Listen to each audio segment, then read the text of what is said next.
इसलिए मेरे भाइयों ये मेरी रैली नहीं है।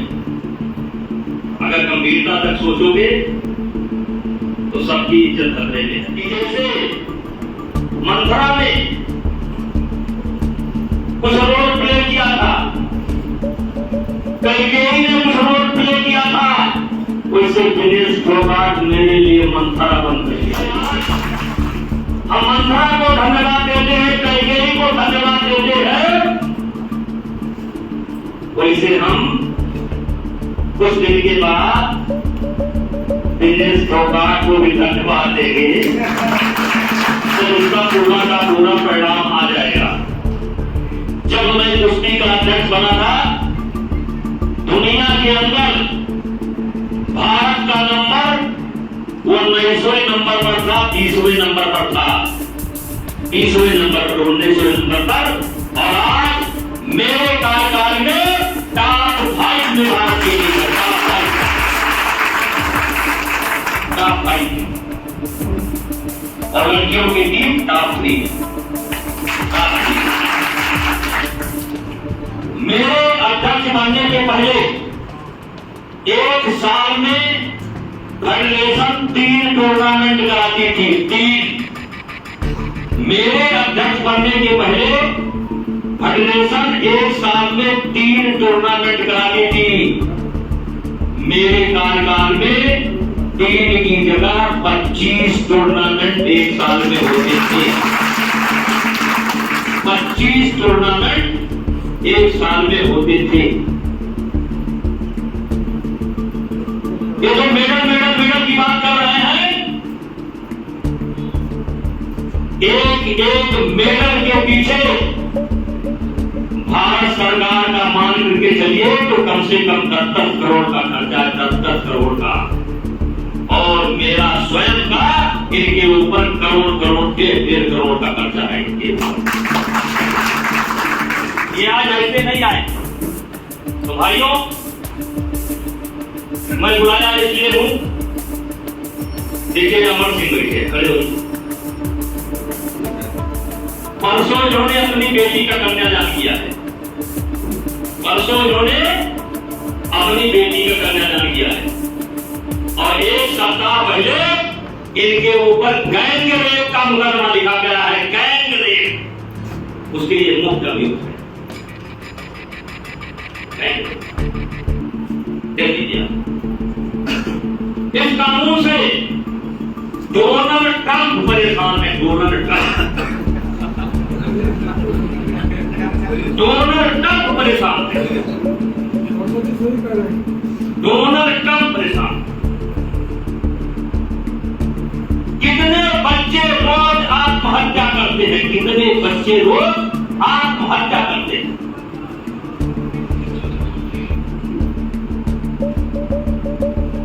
कितने साधु संतों ने आत्महत्या कर ली? सुप्रीम कोर्ट के जज तक के ऊपर यह मुकदमा लिखाया गया। तो भाई, आप मुकदमा लिखा दो, हम तो खत्म। और मान लो मुकदमा खत्म, तो तुम्हारे लिए कुछ होना चाहिए कि नहीं होना चाहिए?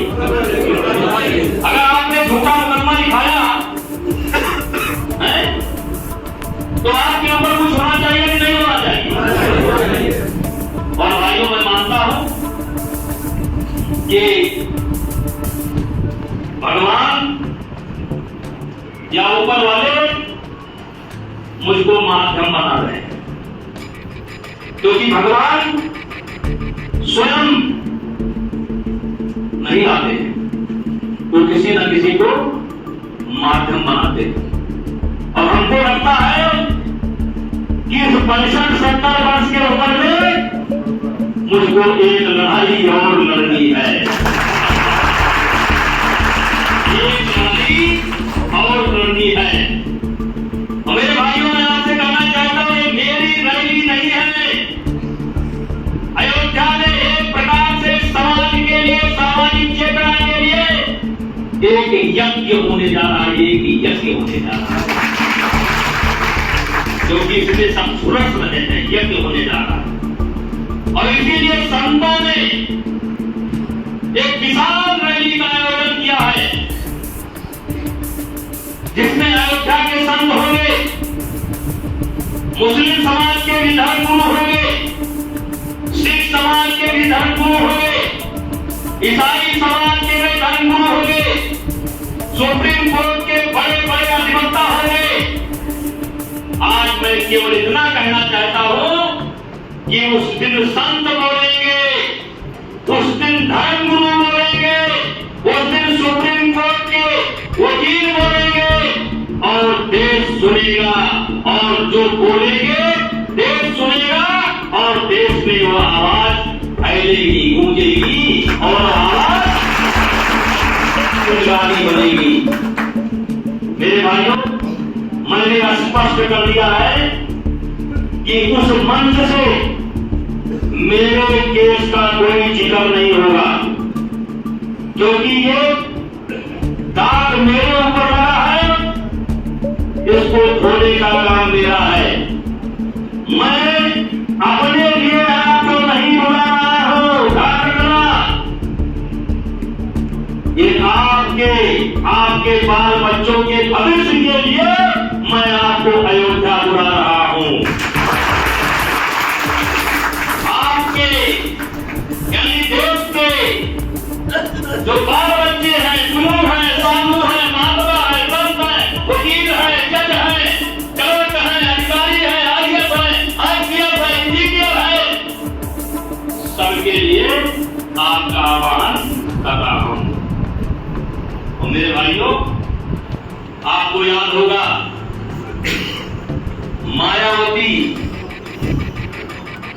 ने अपने जीवन में जो भी फैसले लिए उनका कोई फैसला बदला नहीं गया। मैं दुनिया को बताना चाहता हूं, वो गोंडा की धरती है, वो गोंडा के लोग हैं जिन्होंने मायावती के फैसले को बदलने के लिए मजबूर कर दिया था। और मैं धन्यवाद देना चाहता हूं अटल बिहारी वाजपेयी जी को। जब इसी प्रकार से हम लोगों ने एक रैली की थी और उस रैली का फोटोग्राफ ले जाकर के जब मैंने माननीय अटल जी के सामने रखा था, तो 1 मिनट के अंदर राणा की टुकड़ी खुली नहीं तब तक चेतन को जाता था। ऐसे ही अटल जी ने गर्दन घुमाया और ऐसे ही गोंडा का जिले का नाम गोंडा है।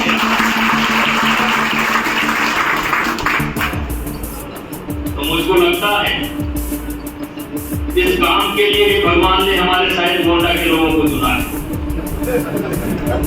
हमारे देवी पाटन मंडल को चुना है, हम ही लोगों को चुना है। और इसलिए मेरे भाइयों, ये मेरी रैली नहीं है। अगर गंभीरता तक सोचोगे तो सबकी इज्जत खतरे में है। जब चाहे जो जिसके ऊपर लिखा, चलो सफाई दे चलो। और नाबालिग में तो ये कानून है कि अगर कोई नाबालिग आपके ऊपर मुकदमा लिखाती है और शायद इसको ना लिखना चाहे या ना लिखे, तो एक मुल्जिम वो एसओ भी होगा, इंस्पेक्टर भी होगा। और इसमें मुकदमा लिखते ही पूछताछ की कोई जरूरत नहीं है। अगर किसी नाबालिग ने मुकदमा लिखा दिया तो कानून ये कहता है कि सबसे पहले आपको अरेस्ट करके जेल भेजा जाए, तब विवेचना शुरू की जाए, तब विवेचना शुरू की जाए। यानी सबसे पहले आपका अरेस्ट। तमाम आर्टिकल आते हैं, तमाम बातें आप लोग सुनते रहते होंगे। देखिए, तो मुझे लगता है कि जैसे मंथरा में कुछ रोल प्ले किया था, कैकेयी ने कुछ रोल प्ले किया था, वैसे दिनेश फोगाट मेरे लिए मंथरा बन करके आई। ये मेरे लिए मंथरा बन करके आई। पहली बार हजारों पहलवान थे,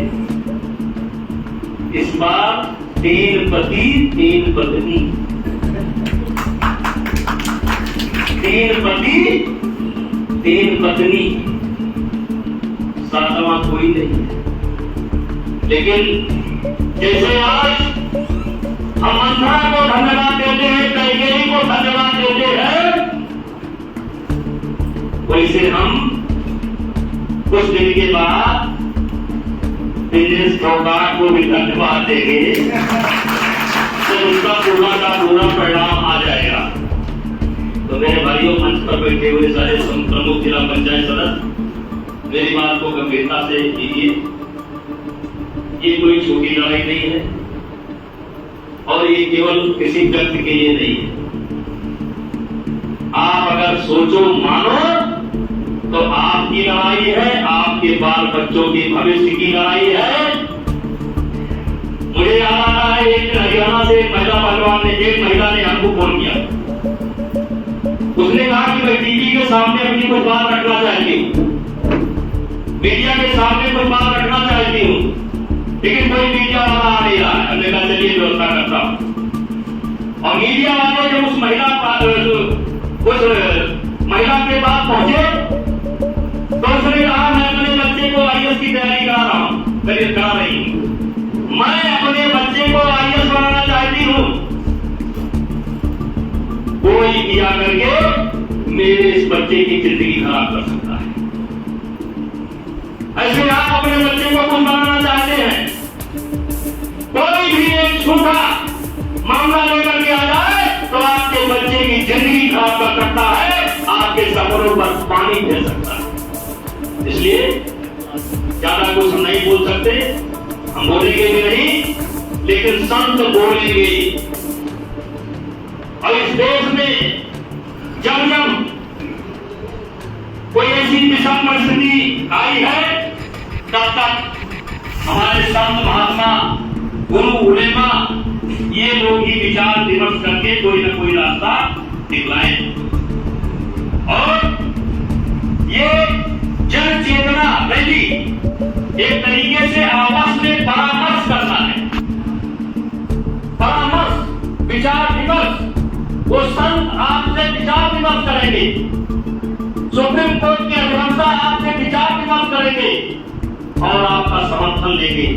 इसलिए मेरे भाइयों, मेरे सहयोगियों, आप लोगों ने बड़ी लड़ाई लड़ी हमारे लिए, हर संकट में आप काम आए। कभी आप लोगों ने हमारा साथ नहीं छोड़ा, हमने भी आपका साथ नहीं छोड़ा, लेकिन हमको लगता है कि अब हमारे जीवन में इतनी बड़ी लड़ाई नहीं आने वाली। नेताजी संघर्ष करो, नेताजी संघर्ष करो, नेताजी संघर्ष करो, नेताजी संघर्ष करो। हम समझते हैं कि शायद ये हमारी आखिरी लड़ाई हो, लेकिन ये लड़ाई